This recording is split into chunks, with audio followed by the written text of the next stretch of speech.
Hi, everybody. I don't know how many of you are here so far, but we're going to be starting right at 6 p.m. So stand by. I'm going to put up my PowerPoint presentation and wait for everybody to get here. All right, everybody. You're going to see my name is Paul Minkley up here. That's not me, obviously. That's whose account I use for these webinars. I'm just getting started and already getting some Q&A. So if you're on here and you have a question at any time during this seminar, just go ahead and click the Q&A button and type in your question, and I'll be able to answer it. The seminar, I'm not exactly sure how long it'll go, but I'm breaking it down into 3 categories, and at the end of each category, I'm going to give you an opportunity to ask some questions if you have any. So move that over here to the side. Sorry, I'm doing a little housekeeping here. We've got quite a few people online already. This is my webinar on targeting island calico bass, brought to you by Navionics and all the other companies that help me do what I do. And I appreciate them, and I appreciate you coming here and watching. So let's get started. Go. There we go. So this webinar, we're going to be covering a few things. We're going to be breaking the island down by structure types and habitat.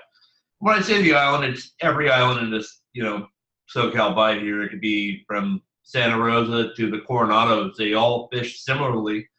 So take what you learn here and apply it to where you fish. And, even if you fish coastal, there's some stuff in here for you as well. Just try and find a few nuggets. I'm going to tell you up front, I'm no expert on this. I'm someone who does it a lot, and I've had success, but I'm not pretending to be the guy that knows everything here. But hopefully I can share some things with you that will make you reevaluate the way you look at conditions or situations to maybe improve your chances of catching some fish. So again, breaking the island down by structure types and habitat, why fish associate with each of these areas and where to target them, the presentations that will optimize your chances of getting bit, and then finally, what we all want is to catch bigger fish, so adjusting your techniques and presentations to isolate those bigger fish. It'll be a lot more fun and a lot less boring than this, so here we go. Why is it not doing this? Okay, here we go. So guys go to the islands to fish boiler rocks. There's no ifs, ands, or buts about it. It's the most exciting way to catch them. Here we have Jimmy Decker at Catalina, just on the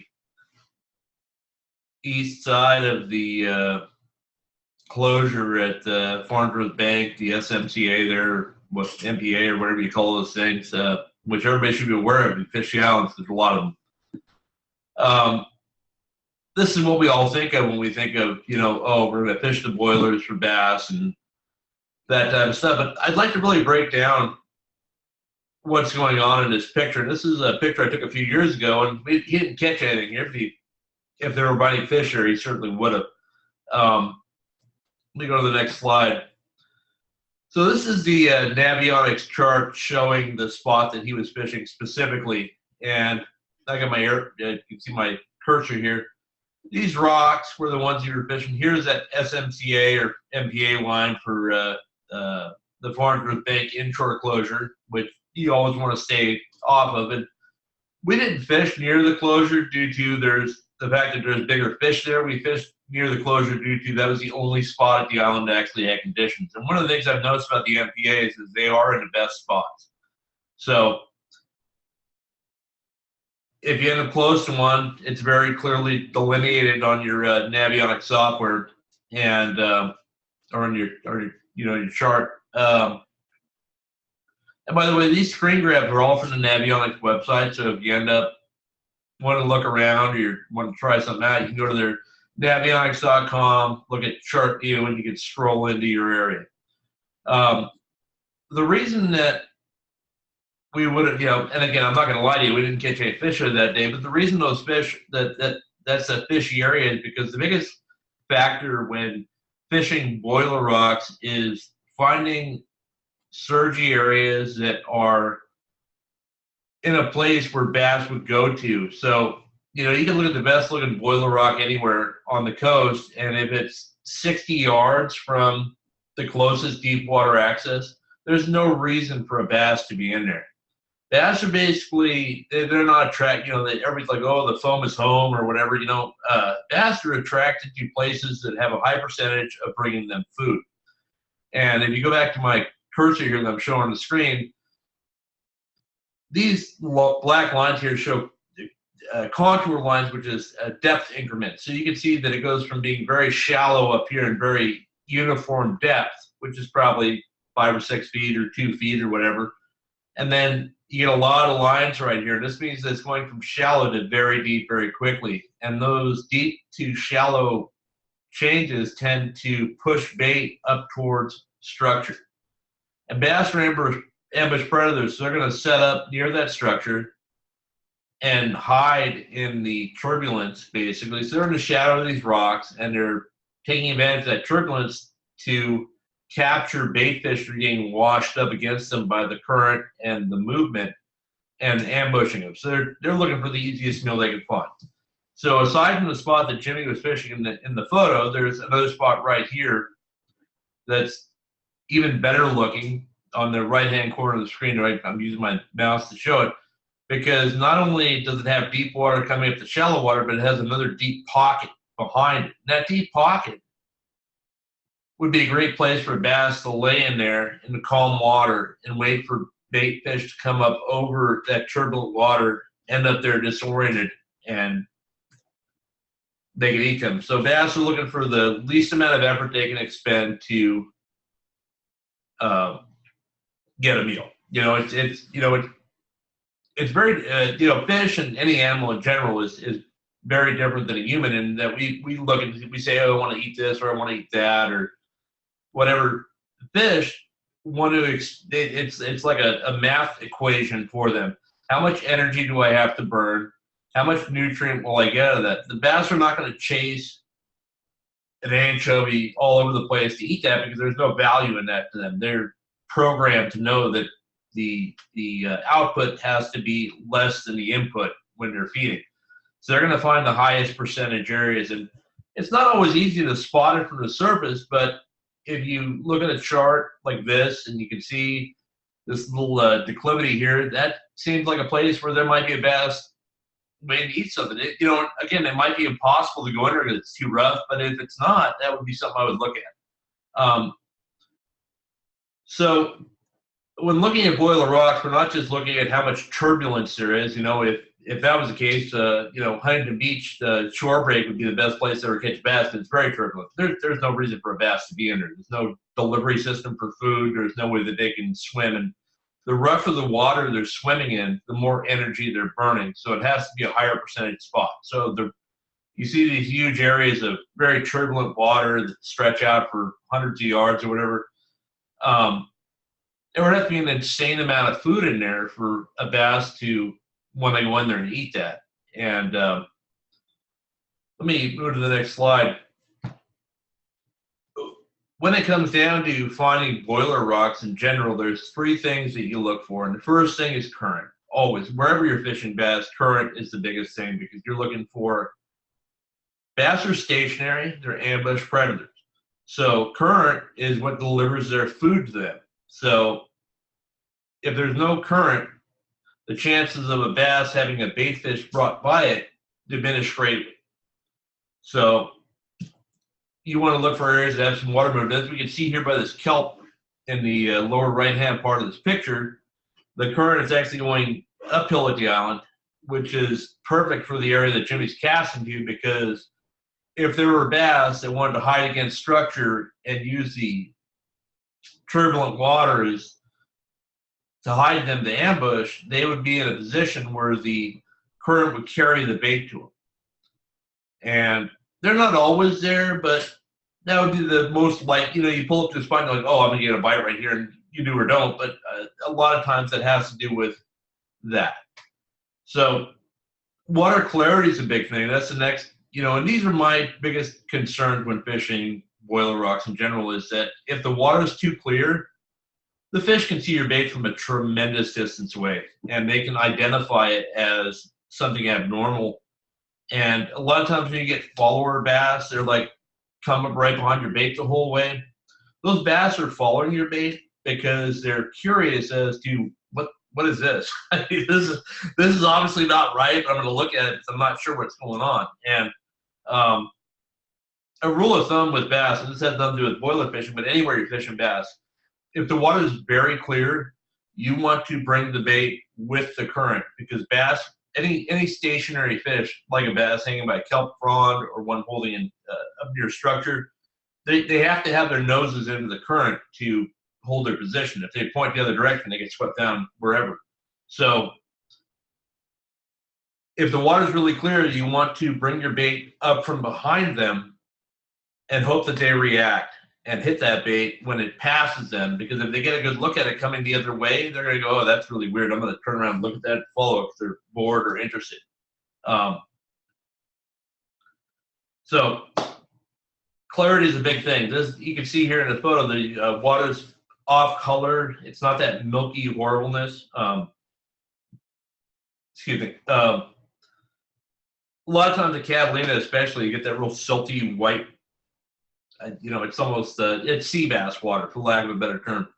Those aren't great places for bass to be, because, or for you to catch bass. First of all, the visibility is horrible, and second of all, they have to process a lot of sand that's in the water through their gills, and I don't think they really care for that so much. So they're not necessarily going to be in that area. I'm not sure why sea bass go in there. I think it's just because they associate more with sand, but I think calicos associate more with structure.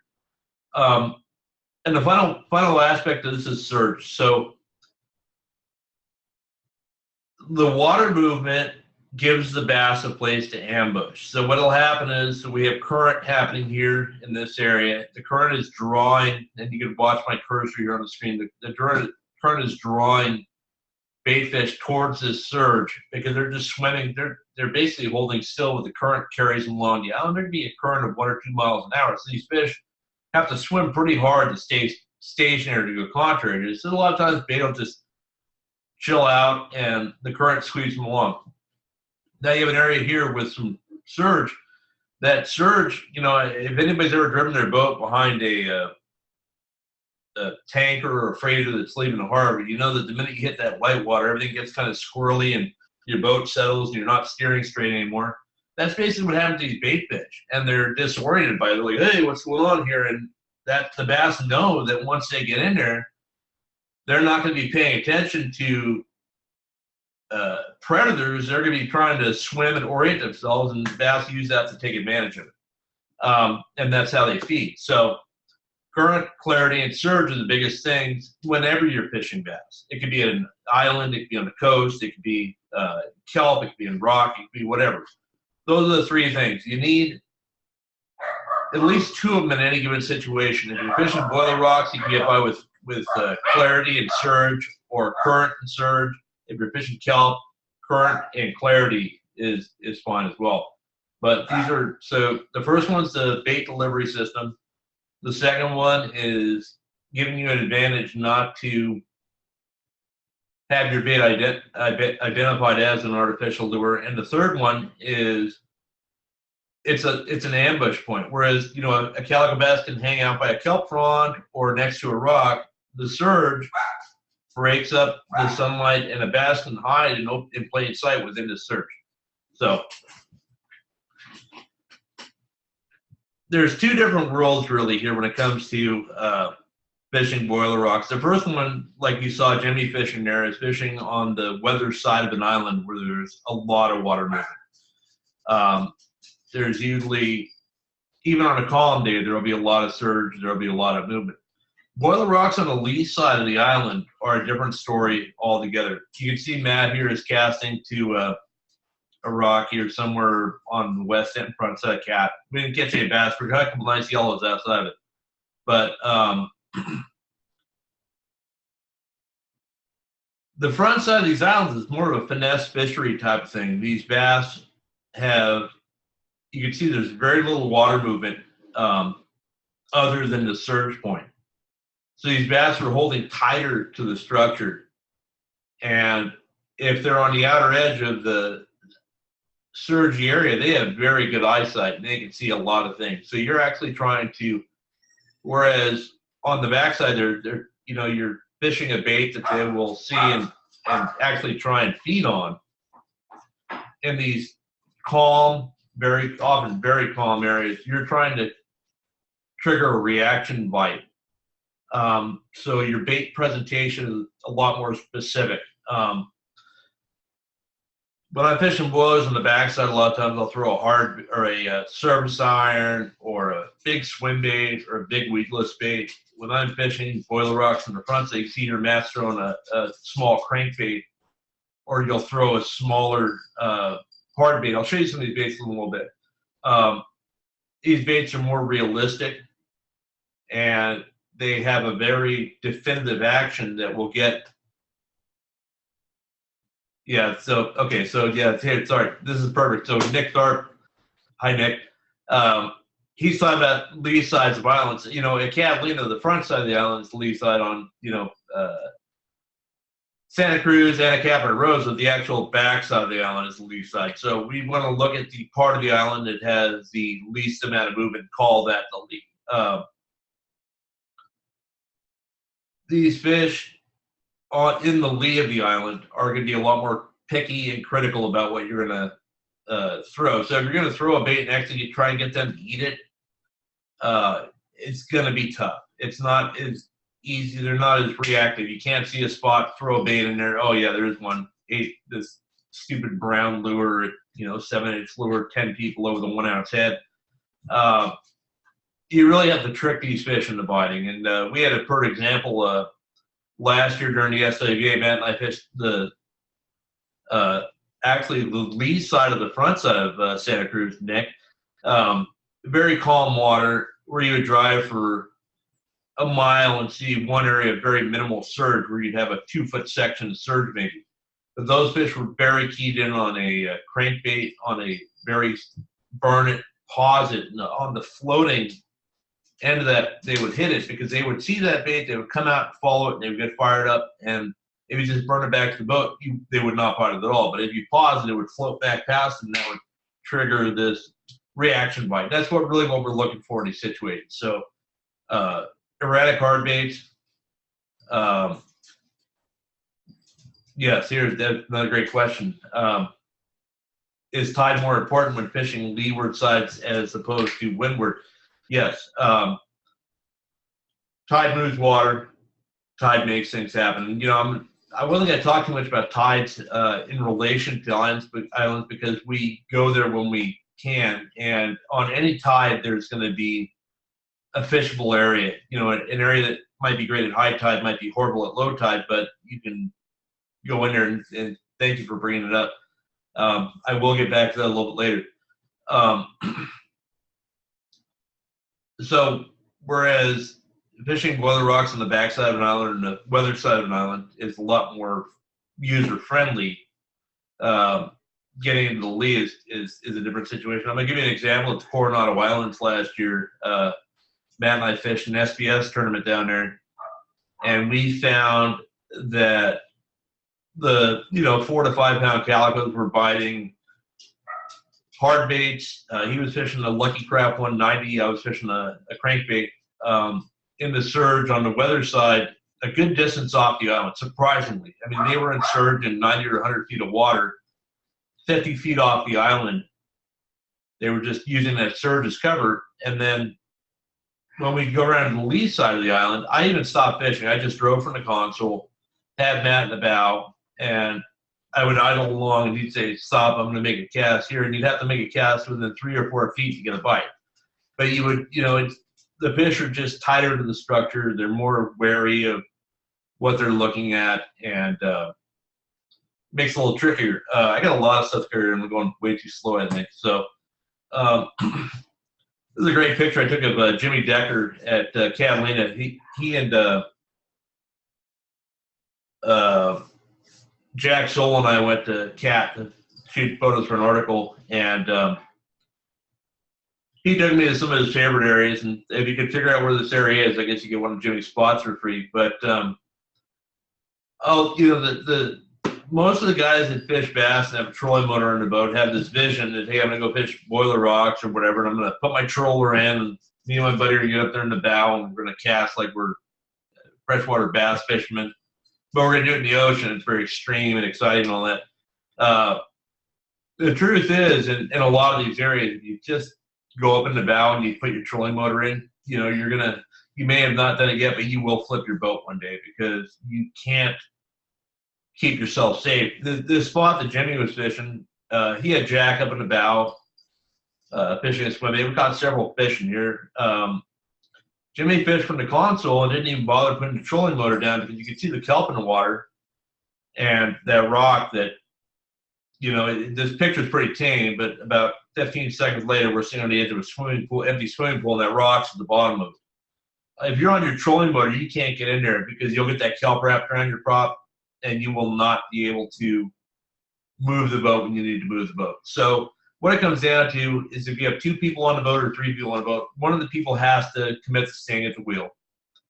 And even if you have the trolling motor in, and there's no ifs, ands, and buts about it. In this situation here, had Jimmy not been at the wheel, we would have been on that rock 4 or 5 times over there. Instead, we had a safe, fun day of fishing. I'll normally sacrifice myself because I'm just as happy when, I drive the boat, so if anybody catches them, I catch them. That's the way I look at it.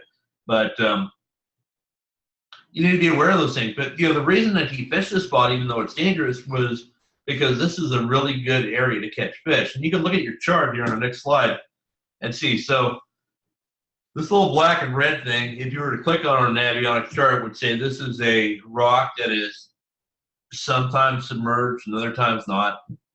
And this area around it, in the circle here, look at every one of those black lines means a contour change. So this is a huge drop off, and it's probably from this edge of the circle is 74 feet, and to the rock is 0 feet. So this is a prime place for bait that's getting washed down the island by current to get pushed up into the zone, and those fish are going to be in there.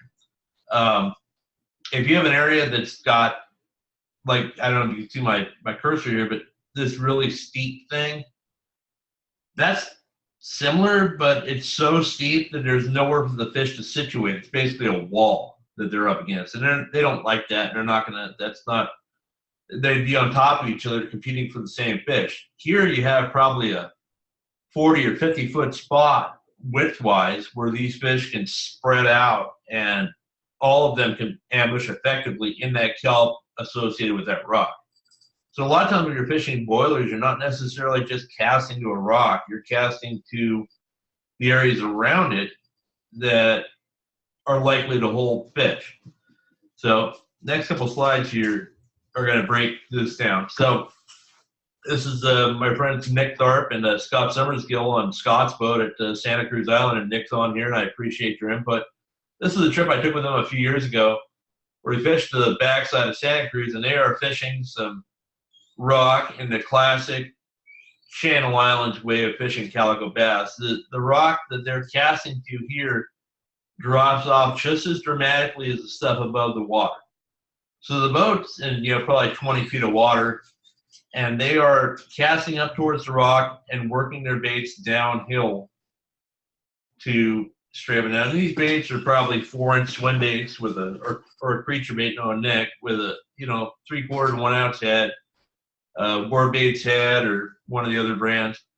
And they're basically hopping these baits down the rocks and looking for fish that are looking to eat things that are hopping down those rocks, be it a bait fish or crab or you name it.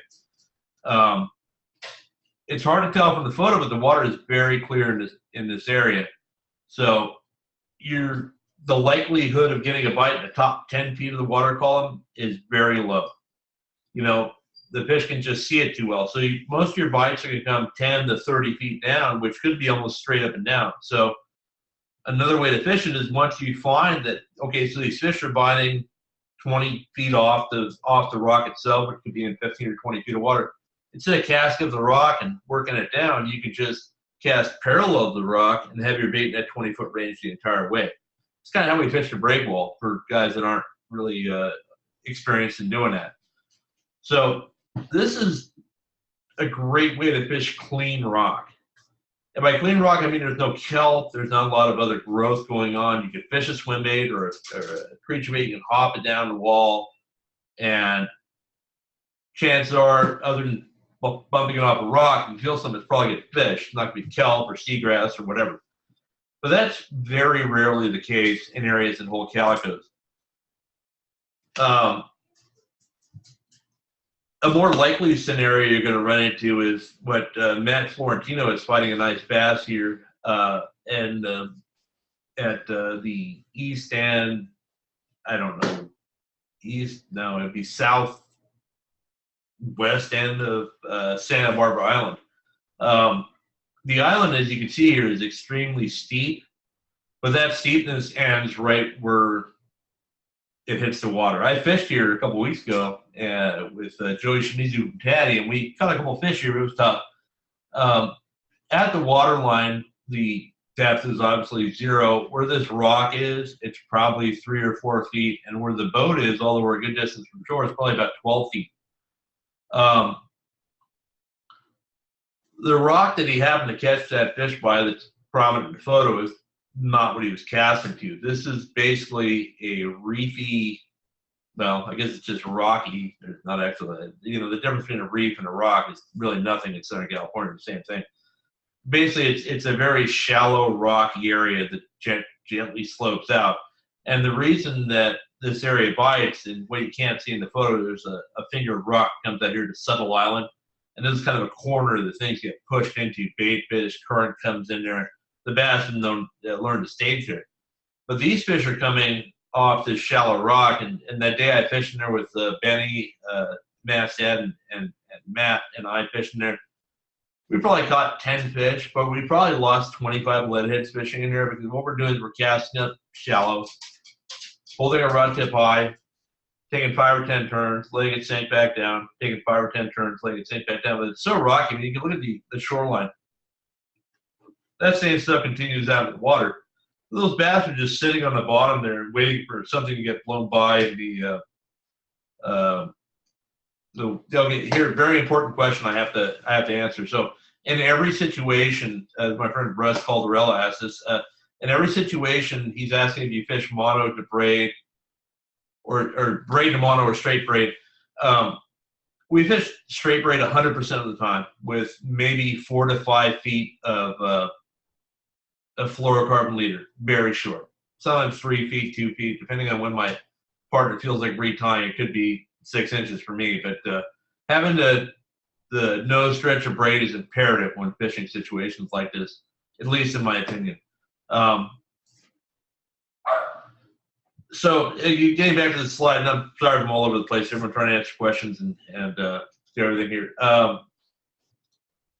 To get bit in these zones, these bass are just used. They spend all their time relating to the bottom. They're hiding little nooks and crannies, or down among the seagrass and stuff, and they just wait. They look up, and if something comes by, they bite it. But these fish are not going to chase something that's going by at a fast rate. You can't burn a bait through there necessarily and get a bite. But Matt got a nice one on a crankbait, or actually 2 fish on a crankbait. Get more notifications here. Oh. Okay, I'm not sure. If you're trying to chat me, that's not the optimal way of doing it. Oh boy, here we go. And I'm all felled up. Okay, so in this case, these fish are basically relating to the bottom and waiting for fish to come to them, or bait fish to come to them to feed. This is not how everything works. So if you go to a different spot and just try hopping your thing along the bottom, you're not going to get the bites you want. And so the next one is, this is a classic situation. Catalina, Santa Cruz Island, got Nick Tharp here again from that same trip. As far as retrieves go, Brian's asking the question. You really, it depends on. Okay, so the question we have here is, what retrieves work best? And the obvious answer is that to whatever the fish are keyed in on at this time. So it's like I mentioned before. There's slow bouncing it down rocks, like a couple slides ago. There's raising up with the fish and dropping it back down. There's a reaction bite thing you're trying to get on the lee side of the island. You're going to need to find whatever works for those fish. So basically, I'll start out as fast as I can and slow down throughout the day to try and find the retrieve that the fish want. And the faster, the better for me because I'm very impatient. And question regarding what test fluoro. On non-reaction bites, I fish 40-pound fluoro. On reaction strikes, I fish 60-pound. If they're reacting to it, they're not looking at the leader. They're just reacting to what's happening. Now, here's a huge thing that just about anywhere you go and fish boiler bass, you're going to have kelp. And this is a perfect example. This photo shows that there's a rock, there's an open lane of water, and there's a bunch of kelp, and then there's you, the angler. This could be the break wall, the way it's fishing right now. There's two bites to be had. There's the bite inside of the kelp, the fish associating with the rock, and the bite outside of the kelp, the fish associating with the kelp. To effectively target the fish associating with the rock, you're going to have to throw a weedless bait. There's no ifs, ands, or buts about it. You know, I use an MC 7-inch weedless. This trip, Nick was throwing some weird looking trout bait. I think it was Savage here, but I'm not sure. If I'm wrong, I'm sorry. You need, or a jerk shad, gulp, or MC mixing as well. Something you can cast up into that shallow water and work back without getting it tangled in all the seagrass, and kelp, and all the other nonsense getting pushed around in that surge. If you can't retrieve your bait through this area in here, this clean water, without getting it tangled in something, you might as well not even be fishing. On the other side of the coin, if you're fishing that outside edge of the kelp where Nick is here, we have some current that's going downhill. You can fish this outside edge with either a weedless bait or a hard bait or a crankbait or even a swim bait sank down deeper. So I have a question here about seasonal stuff. There is no seasonal difference. I've got weedless surface fish in 55-degree water. I've caught them on the bottom in 70-degree water. If the water's 10 feet deep, the fish will bite any type of bait you throw. You don't have to go deep. You don't have to go slow. You don't have to do anything. So, Adam, I hope that answers your question. So, again, going back to this photo here, if you were a fish looking to eat a bait fish, there's a couple of good options. And the first and most obvious would be on the outside edge of this kelp, because that's the most likely area to have bait fish come by. Now, one of the problems about the most likely area is that that's the highest traffic area, and that's likely the smaller bass you're going to be catching are going to be in the area where you catch a lot of bass, are not necessarily going to be the bigger bass, because the bigger bass don't really want to compete with the smaller and more agile 14 and 15-inch bass. One of the things you have to keep in mind with Calicos is they grow very slowly, and a big bass might be 30 years old, and that's a lot of time to get to know a set environment.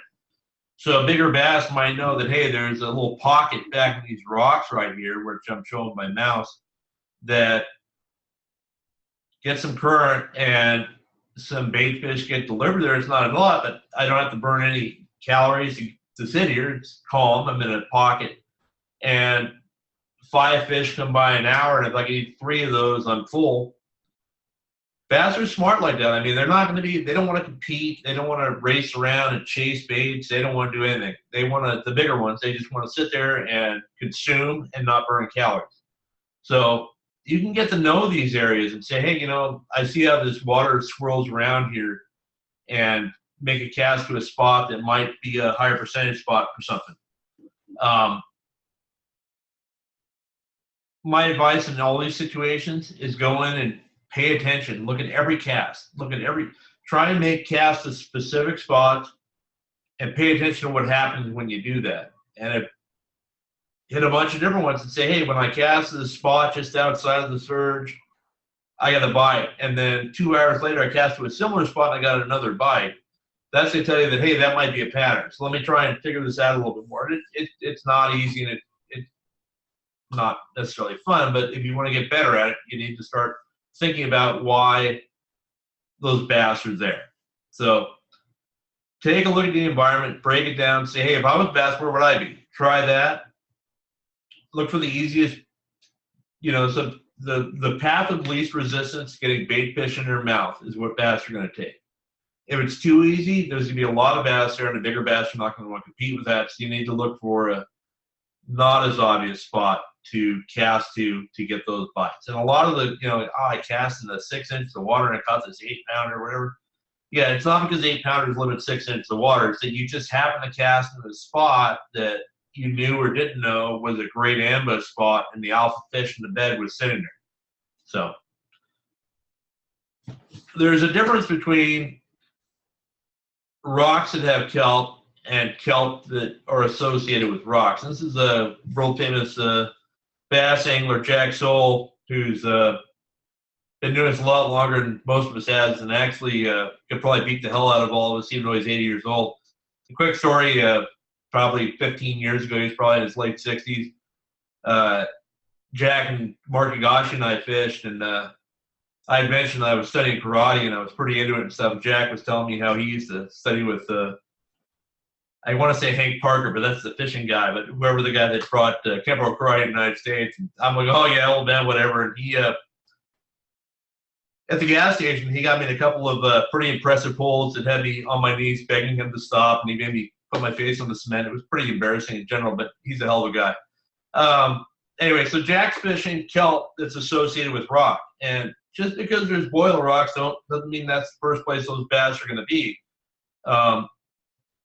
With boiler rocks and the surge associated with it, they're going to have to swim harder. So if there's kelp near there that's calm, and you can see in this photo, this kelp is kind of laid up. It's not getting torn at by the current. It's just kind of chilling out. And, Jack has always thrown a 5-inch swim bait on a 3/4 ounce head, and that's perfect for this situation because he can make casts along these individual clumps of kelp, let it sink down, and line it slowly back. And he's getting a ton of bites doing that. I think he caught 5 or 6 fish in this spot, whereas Jimmy was hammering the shoreline with bigger baits and never saw a fish. So just because there's boiler rocks doesn't mean those fish are necessarily associating with it. So don't roll something out. Don't drive through where the fish are to get to where you think they should be, because they might not be. And great baits to fish in this type of situation. I would love to, I would throw a service iron if I have lanes like this here. I'd throw a big hard bait. Matt would throw weedless and complain that I'm not close enough to the kelp, I'm sure. And Jack would fish a small swim bait and probably outfish both of us. So, okay, so I have another question here real quick. Okay, so retrieve speed and colors of baits I'm going to talk about in a little bit. So Taylor, stand by. So I have another question about casting past the stringer or directly at it and let the bait drop. There are fish to be caught associated with stringers. And a lot of times if you pull up on a stringer and throw your bait directly next to it and let it sink to the bottom, you will catch fish. But a lot of those fish are not necessarily actively feeding. If you cast past the stringer and bring it back, you're going to get the same amount of bites, and you might call in more fish. So we're trying to I'm trying to catch feeding fish rather than fish that might just be chilling out or whatever. So Nate, I hope that answers your question. And again, I really appreciate you guys asking a lot of questions here. My rockfish article, very few people did in the beginning, and then at the end I had a pile that I couldn't answer all. So let's talk about, getting in tight and fishing shallow, because that's, a very popular thing among people. During this year's California Offshore Challenge SWBA tournament a couple weeks ago, Matt and I spent the entire tournament fishing, and I don't think we're any deeper than 10 feet of water for 8 hours or 16 hours of fishing over 2 days. And I based my game plan on trying to find and yes, Eric Martin, all these things I'm giving you here work at islands and on the mainland as well. Absolutely, 100%. I had come up with a game plan for fishing the COC where I was going to target structure on the front side of San Clemente. If you guys have fished the front side of San Clemente, there's almost no structure. There's hard bottom and 90 feet of water, and then there's sand, and then a tiny strip of rock and reef with stuff on it. You can see in this photo here, this darker stretch is the rock reef, and there's this fan kelp and other stuff. Excuse me, I need a drink of water. So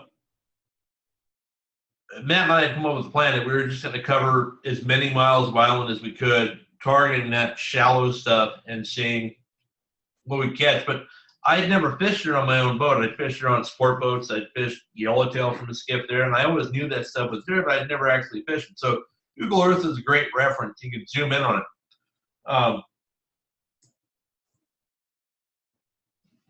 So it's great to see stuff on Google Earth, but you can't really relate that when you're underwater unless you have a printout and say, oh, I think we're here.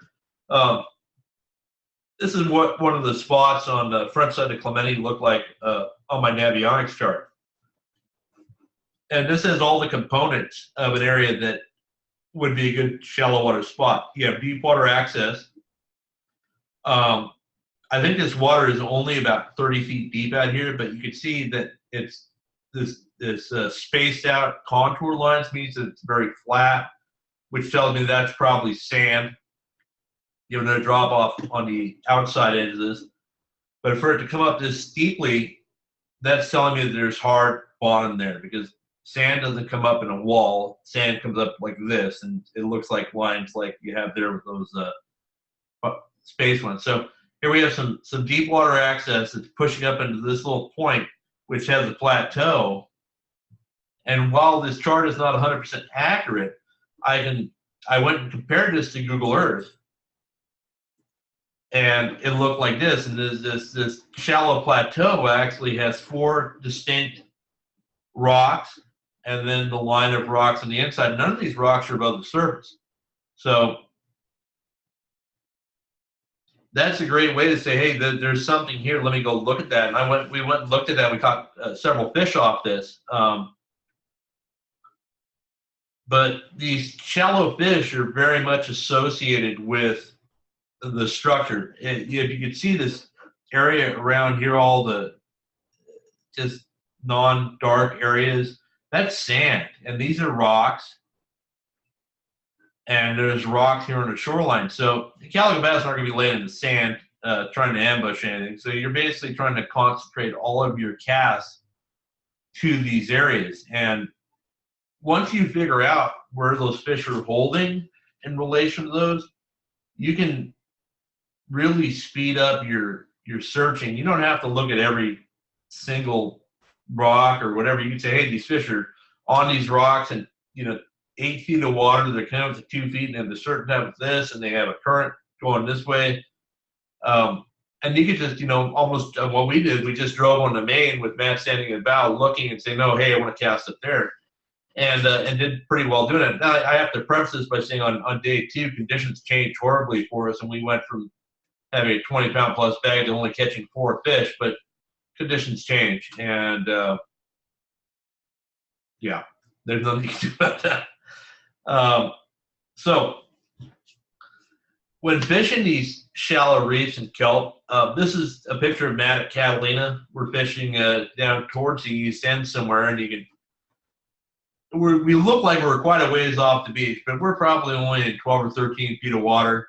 At the end of his rod tip here is that dark stuff, and that is rock and kelp, and then you have some more. So basically, you're basically casting past a line of structure like you saw in the previous photo and trying to get a bite when you come across it, or casting parallel to that line of structure and hoping to get a bite when you're coming its length.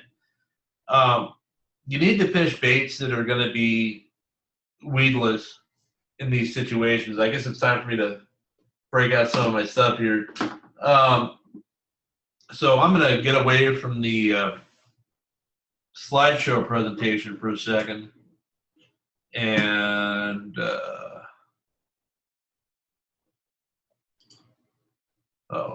trying to hold on a minute. I'm trying to figure out how to not share my screen. And I'm not figuring it out. Oh, it's off share. Yeah, there we go. Bear with me. So there are three basic baits that actually there's a lot of basic baits. Let me get one more thing out here. Sorry. So when fishing bass at islands, I have 4, maybe 5 baits tied on. And the first one I'll have tied on would be a surface iron. You guys all know what that looks like. I fish a Tatty 45 or a Starman 112. The next would be a hard bait, which there's a couple different kinds of hard baits. There's bigger hard baits like this Seville stick shad and like a Electric Craft 190. And these fish a lot like a surface iron would. They're just long cast baits. They're going to wiggle around. You're going to draw a fish in from a distance. I would categorize all of them as the equivalent of a surface iron, or it could be a Shimano wax wing, any of those type of things. These are basically cast and steady retrieve baits that call fish in and you'll catch them. The next would be a classic hard bait. This is a Rapala long cast 14. We had really good success with these at Clemente the other day. These are fish in a more jerky retrieve. Cast, wind out, pause. It'll sink or float, and you're going for a reaction bite. You're trying to mimic a bait fish that's being chased by another bass in hopes that a bass will see that and try and eat that bait fish before the bass that it imagines is falling to bait fish has a chance to. When fishing shallow like we were though at Clemente, even this little bill makes it impossible to fish this bait in certain zones. You're fishing parallel in 2 or 3 feet of water, and just the fact that this dives at 3 or 4 feet, it's getting hung up. And these single hooks make it nice. They have a good hookup ratio because they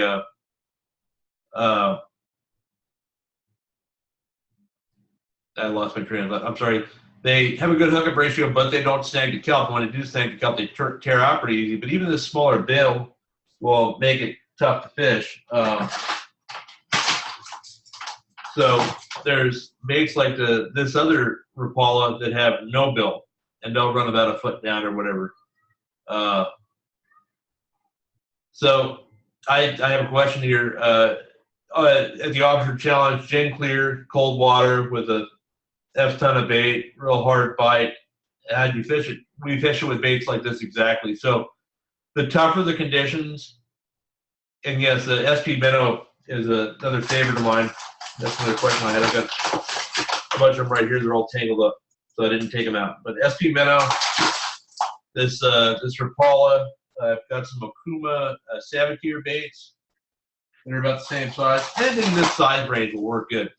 And what these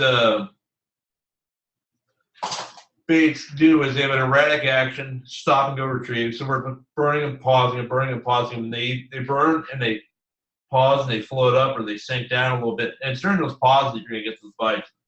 I got another chat request here. Bear with me a second. The hooks on the Rapala, I'm not sure what the brand are, but they're just the standard hooks that they come with now.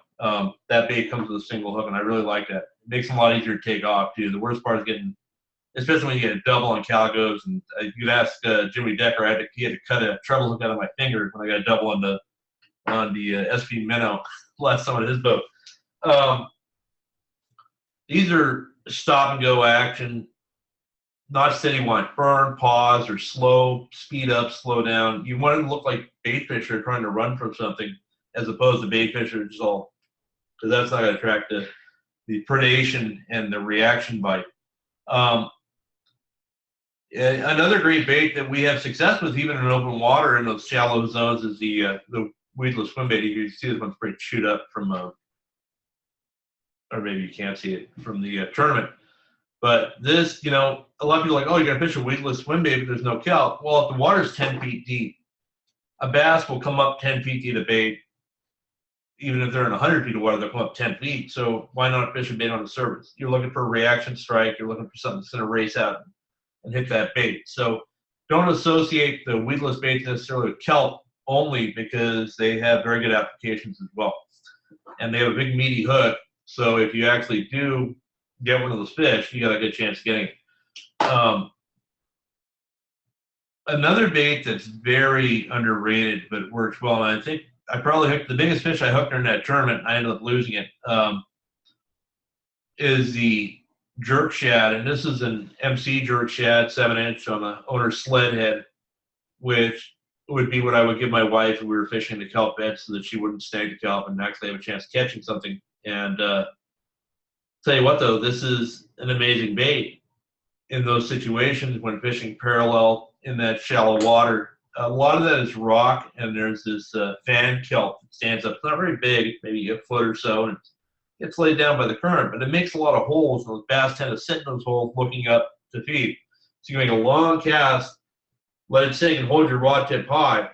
For another 3 or 4 cranks, that bait will shoot up, and it'll sink into those holes.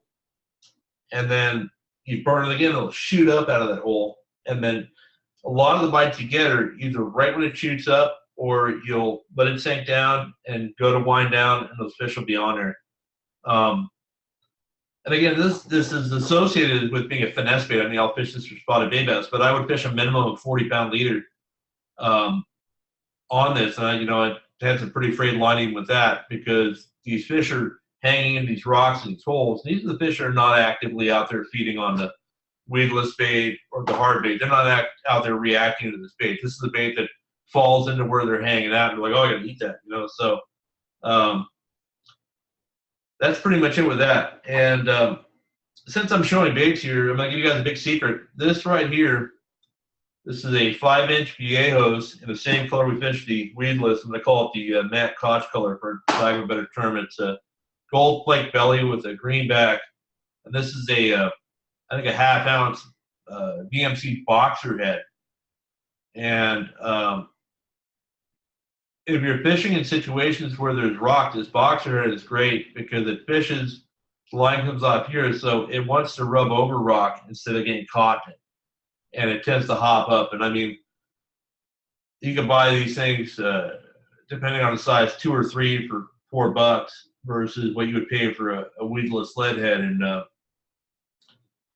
not gonna say more than that, but think about it.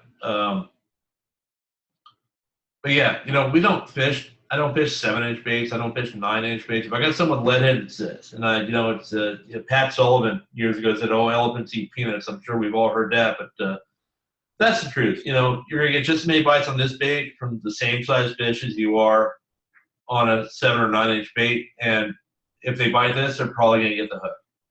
So there you go. I'm gonna go back to my slideshow here really quick if I can figure out how to do that.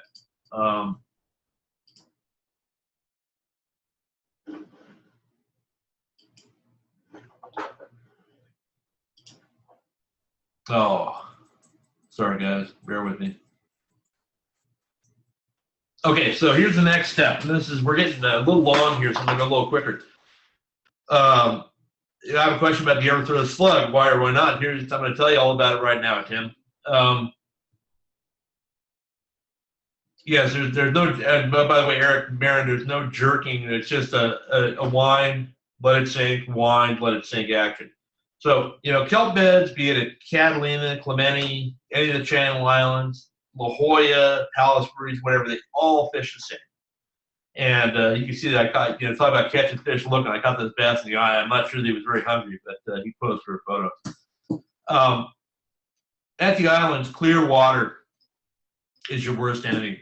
This photo, it's a great photo. You can see island, you can see kelp, you can see the bottom. I'm in like 25 feet of water. You can see all this happy bait.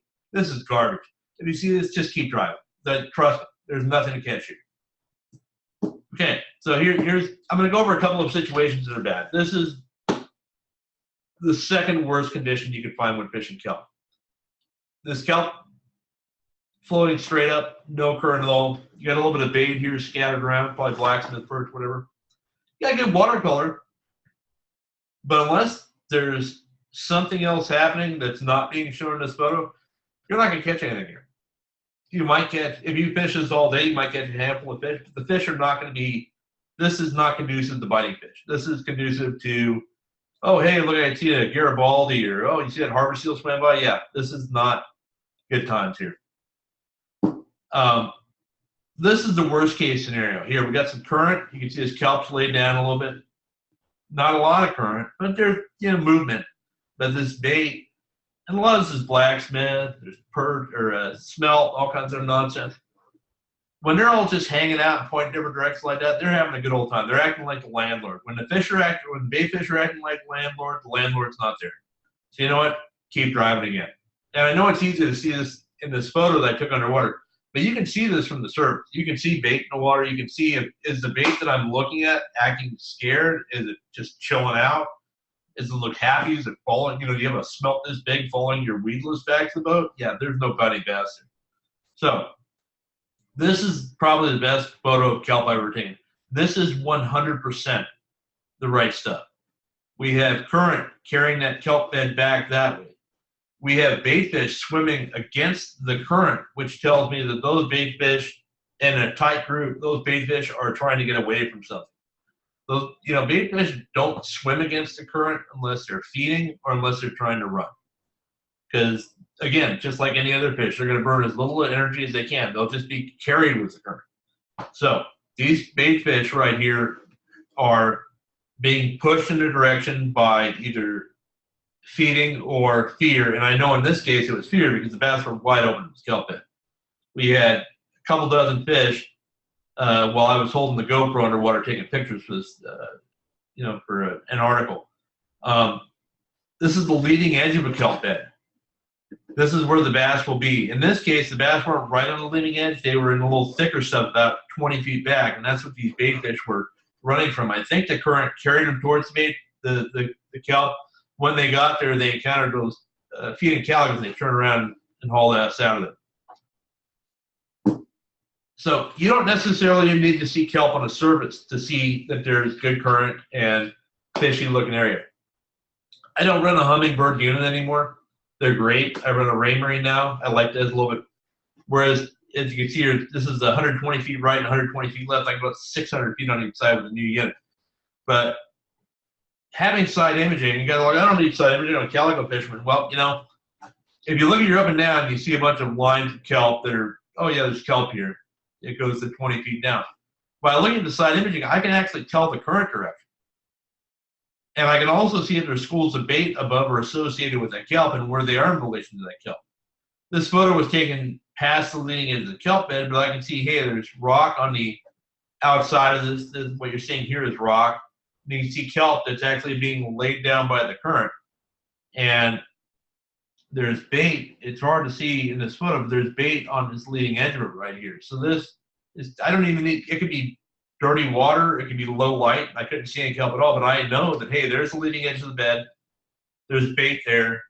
There's rock to this outside edge of it. There's not much out there. So the fish are going to be on this side of the boat, and they're probably going to be back that way on the leading edge of that kelp. It's invaluable. You need to have your meter on. You need to be watching it while you're fishing kelp. Even though you're fishing visual kelp, you want to see this because this is going to tell you what you can't. It's telling you an interpretation of what you saw in those photos. So now, obviously, this is Palos Verdes. I'm sharing these photos because I think that a lot of people fish weedless baits and kelp incorrectly. Be it a slug, be it a weedless bait, any surface bait. You need to really tighten up the way you fish. And Matt and I have an agreement where he fishes the bow. I don't ever put the trolling motor down when I'm in a kelp. I run from the main. I use current and wind to help move the boat along. So that's a natural direction for things to happen. If you're on your trolling motor, a lot of times you'll put your boat in an unnatural direction or position in relation to where food would be coming from and things. So you want to keep that in mind. You want to keep going with, if the wind is coming a certain way, the current's going a certain way, bait is going to be relating to that in the same way. And if your bait is coming perpendicular to that, it's not as likely to be appear natural to the fish. And that's just my theory. I might be right or wrong.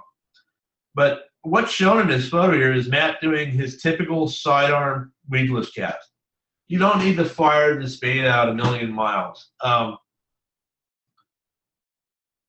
if you're watching like Bassmaster or whatever, these guys are making flip casts to areas or pitching baits, that's about as long as you should cast a weedless bait.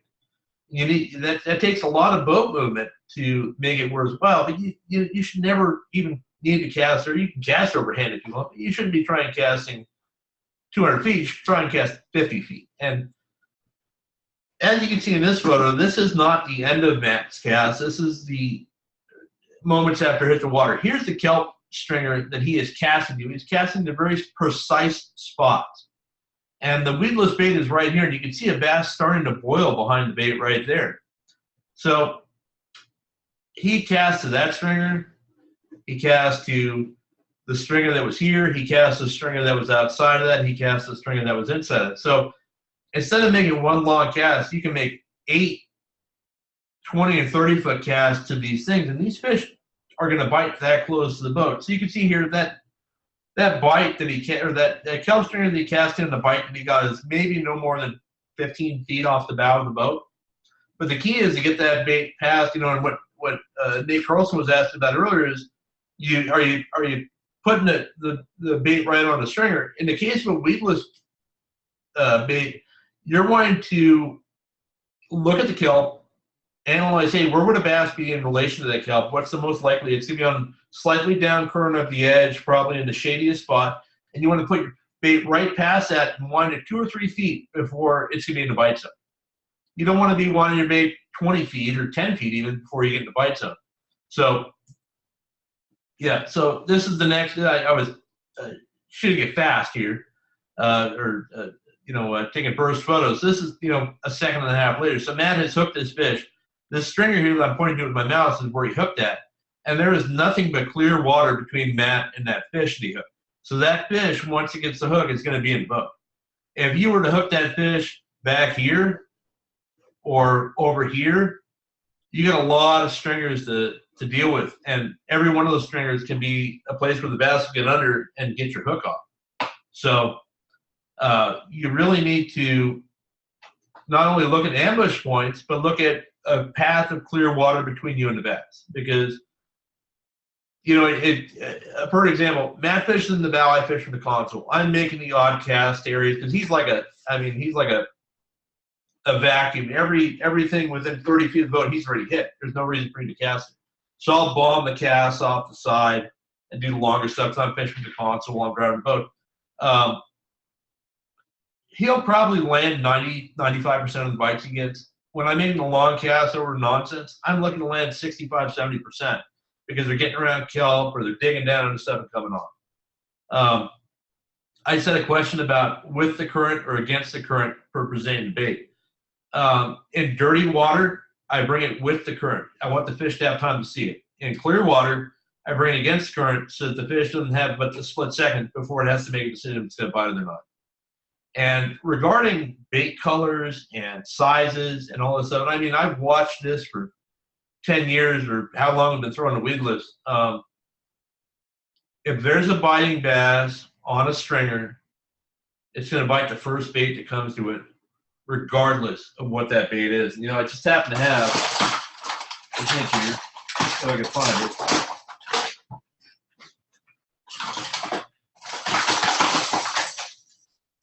I'm going to get away from sharing here for a second.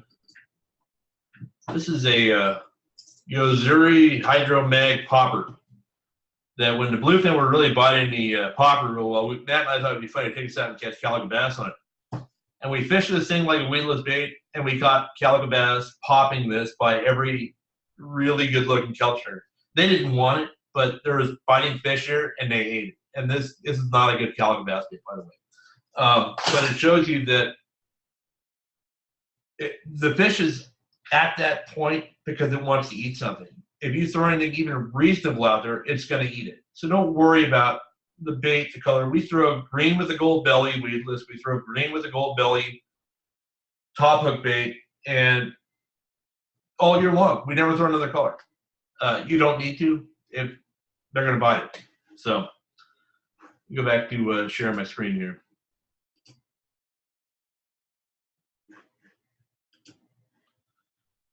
So anyway, so hooking them close, bring them to the boat. One of the other things too is the closer your bait is to you when you get a bite, you can see the fish eat the bait. And one of the biggest keys is, and we fish with a 90-degree angle, you can see in this photo, his rod is here and the bait is over there. And that is a 90-degree angle because those fish will strike that bait, and you use a softer rod to be a shock absorber so you can stop whining. And if you just, every time you get a bite, you start reeling in, you're going to pull that bait out of the fish's mouth 60, 70% of the time. What that angle does is it allows you to visualize it, pause, let the fish turn, and then swing against it. And by doing that, you're going to have a good hook set. Whereas if it comes up and eats like this and you pull that way, it's probably going to pull out. So if this is your bait and this is a fish, it bites it, you pull, hook's coming out. If you let the fish do this, you're going to hook it. So I know that's kind of an oversimplification, but that's a big part of it. It's all visual. You know, you need to, and that's another reason why that has a much higher percentage. He'll be like, oh, there's a 5-pounder. I'm not going to swing because it just has a tail. I'm not going to be able to hook it. He can see that and hopefully not sting that fish and maybe get to bite again on another cast.